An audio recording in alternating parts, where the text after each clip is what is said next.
जलन। ममता बहुत ही सीधी और प्यारी लड़की थी, वहीं सुनील एक सरल और आगे बढ़ने की सोच रखने वाला लड़का। सुनील, बेटा सुनील कहाँ है? अरे जरा एक गिलास पानी तो दे दो। हाँ माँ, अभी आया। क्या माँ, पानी तेरे सर के पास ही तो रखा है, क्या हो गया है? तबीयत खराब है क्या? अरे नहीं नहीं, वो उठने का मन ही नहीं कर रहा था तो देखा ही नहीं।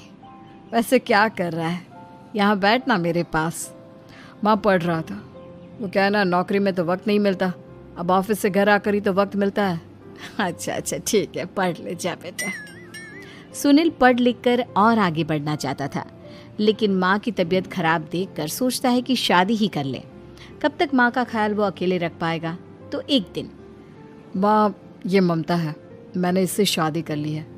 तुम्हारी तबीयत भी ठीक नहीं रहती तो मैंने सोचा शादी कर लेता हूँ। घर संभालने वाली और तुम्हें संभालने वाली कोई आ जाएगी तो अच्छा रहेगा। माँ अचानक से सामने बहू देखकर हैरान रह जाती है। बेटा ये क्या बात होती है? न बैंड, न बाजा, न दहेज, न शगुन, ऐसे कैसे बहू आ गई? माँ तू तो जानती है मैं नौकरी के साथ पढ़ाई कर रहा हूँ, तो कहाँ से इतना पैसा बचा पाता कि धूमधाम से शादी करता। वैसे भी माँ, लोग तो आकर खाकर निकल जाएंगे, इसलिए बस वैसे ही। माँ जी, मैं आपका ख्याल रखूंगी। वैसे भी ये आगे की पढ़ाई कर रहे हैं, अच्छा कुछ कर गए तो सबके दिन फिर से अच्छे आ जाएंगे। सास को ममता की बात ठीक तो लगती है, लेकिन मन में कहीं ना कहीं लगता है कि कहीं बहू बेटे को लेकर फुर्र ना हो जाए और फिर तो वो रह जाएगी अकेली। बेटा देख, मेरा जो कुछ भी है वो सुनील ही है, और सुनील का भी अब इस दुनिया में मैं ही हूँ और कोई नहीं। क्या सुनील? बिल्कुल माँ, लेकिन आज से ममता भी मेरे जीवन का अहम हिस्सा है, जैसे तू है। सास को बड़ा बुरा लगता है कि उसकी सल्तनत में कोई और हिस्सेदार कैसे हो सकता है। कैसे कोई और उसके 30 साल के बेटे की जिंदगी में अचानक से आकर बराबर का हिस्सेदार बन सकता है। देख बहू, मैं भले थोड़ा बीमार रहती हूँ, लेकिन इसका मतलब यह नहीं कि घर की चीज़ों में मेरा कंट्रोल खत्म हो गया है। मैं आज भी इस घर की रानी हूँ, समझी? बेटा सोचता है कि ये माँ को अचानक से क्या हो गया। कल तक जो माँ कहती थी कि जिंदगी का कोई भरोसा नहीं, वो अचानक से जंग के मैदान की झांसी की रानी कैसे बन गई? माँ क्या हो गया है? सब ठीक है ना? अचानक कैसी बात कर रही हो? ममता का आज पहला दिन है, स्वागत करो उसका। आसपास की आंटियों को बुलाओ, नई दुल्हन की मुंह दिखाए करवाओ। खैर, सास होने का फर्ज निभाती है और बाद में एक सहेली के साथ बाहर निकल जाती है। क्यों नहीं बताया नहीं कि बेटे का ब्याह कर रही हो? वैसे तो सारा दिन हम ही में घुसी रहती हो। अरे मुझे भी तो अभी पता चला, यूं अचानक सर पर लेकर आ गया। कहता है बहू है माँ तुम्हारी, अब इसको भी इतना ही मैं प्यार करता हूँ जितना तुझे करता हूँ। लो जी, ये क्या बात होगी?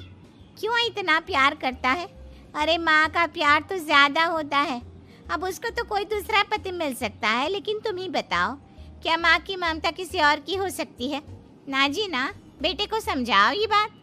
अरे क्या समझाऊं, मुझे तो खुद ही समझ में नहीं आ रहा कि क्या हो रहा है। जो बेटा कल तक माँ माँ करता था, अचानक से बीवी बीवी का राग आलाप रहा है। देखा, उसकी बीवी ना सुंदर और जवान है। सुंदरता के आगे तो एक से एक नहीं टिके, तो तेरा बेटा किस खेत की मूली है? सास को भी समझ में आ जाता है कि बहू की सुंदरता के आगे माँ का प्यार किसी काम का नहीं। उधर बीवी, ए जी, अम्मा जी सहेलियों को छोड़ने गई थी, अभी तक आई नहीं, हम देख आए क्या? अरे रहने दो ना, आ जाएंगी। कहाँ जाएगी, उनकी आदत है, एक बार जाती है तो पूरी पंचायत खत्म करके ही आती है। अच्छा ही है, खाना वाना खा कर गई होगी। छोड़ो ना, घूमेगी तो खाना पचेगा, नहीं तो ऐसे ही खाट पकड़ लेगी। बहू भी शांत हो जाती है। उधर सास सोचती है कि आज थोड़ा देर से ही घर जाती हूँ, जब बेटा परेशान होकर ढूंढेगा तब मजा आएगा। बीवी को खुद ही पता चल जाएगा कि माँ के आगे उसकी दाल नहीं गलेगी। लेकिन वहीं दूसरी ओर घर पर, ए जी, माँ जी अभी भी नहीं आई, हमको तो घबराहट हो रही है कि क्या करें, जाकर पता करें किसी के घर। अच्छा, कहाँ जाओगी ये भी बता दो। पहला दिन है तुम्हारा इस घर में और एक ही दिन में मोहल्ला छानोगी क्या? हाँ, तो आप भी तो नहीं जा रहे हैं ना, हमको फिक्र हो रही है। अरे यार, ये रोज का है अम्मा का, खाओ और सो जाओ। बस फिर क्या था। बेटा बहू खाना खाते हैं और कमरे में सोने चले जाते हैं। उधर जब सास को कोई देखने नहीं आता तो वो हार कर घर आ जाती है, जहाँ वो देखती है कि सारे घर की लाइट्स बंद है। सास को गुस्सा आता है। बहू, ममता बहू कहाँ हो? लेकिन सारे दिन की थकी बहू को ऐसी नींद आती है जैसे किसी ने भांग की गोली खिला दी हो। वो तो नहीं उठती। उठकर आ जाता है बेटा। क्या बात है अम्मा, काहे चिल्ला रही हो? अरे सो जाओ ना, सुबह की थकी है बहू, वो सो रही है। जोर से बोलोगी तो नींद खुल जाएगी उसकी। माँ को गुस्सा आ जाता है। फिलहाल तो सो जाती है, लेकिन मन ही मन ढेर सारा जहर बहू के लिए भरा होता है। सुबह बहू चाय बना रही होती है कि सास धीरे से गैस तेज कर देती है, जिससे चाय का बर्तन जल जाता है। और जैसे ही बहू चाय का बर्तन उठाती है, उसका हाथ जल जाता है। मेरा हाथ जल गया। वो जोर जोर से चिल्लाकर इधर उधर भागती है कि सास थोड़ी देर में उसके हाथ में पानी डाल देती है। हाय रे बहू, क्या कर रही हो? पहली बार रसोई छुई हो क्या? सासू माँ गलती से गैस तेज रह गई थी और बर्तन जल गया, जिससे मेरा हाथ जल गया। हाय, कितना गंदा दाग। छी छी छी छी, मुझे तो उल्टी आ रही है तेरा गला हुआ मांस देखकर। तू ना मुझे अभी साथ से खाना मत लगाना।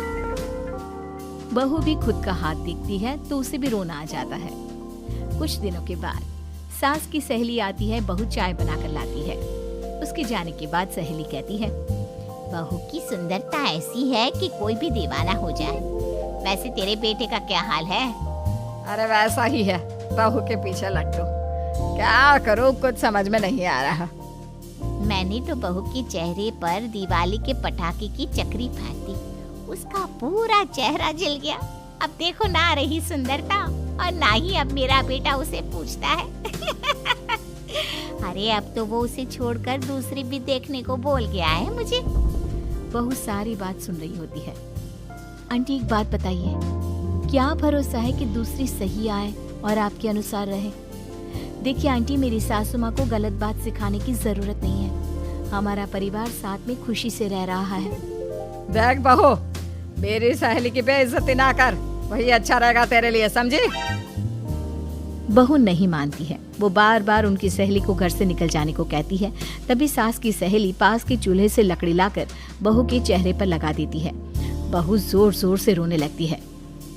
अरे ये क्या कर दिया? मैंने कहाँ किया, ये तो तूने किया। तू ही नहीं चाहती थी कि बहू बेटे के साथ रहे, भला मैं क्यों करूँगी?